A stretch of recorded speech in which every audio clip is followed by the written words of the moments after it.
తెలంగాణ ప్రభుత్వం ప్రతిష్టాత్మకంగా ప్రకటించిన ట్రాఫిక్ పెండింగ్ చాలానా సబ్సిడీ ఆఫర్ను వాహనదారులు పెద్ద ఎత్తున సద్వినియోగం చేసుకున్నారు.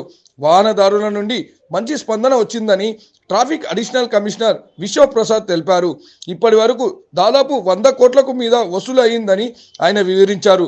సబ్సిడీలపై చాలానా చెల్లింపు ఆఫర్ బుధవారంతో ముగుస్తుందని ఆయన ఈ సందర్భంగా వాహనదారులకు గుర్తు చేశారు. రాష్ట్రంలో 1.14 కోట్ల పెండింగ్ చాలానాలు క్లియర్ అయినట్లు అదనపు కమిషనర్ తెలిపారు. హైదరాబాద్, రాచకొండ, సైబరాబాద్ కమిషనరేట్ల పరిధిలో సబ్సిడీ చాలానా చెల్లింపు ఎక్కువగా జరిగిందని ఆయన వివరించారు.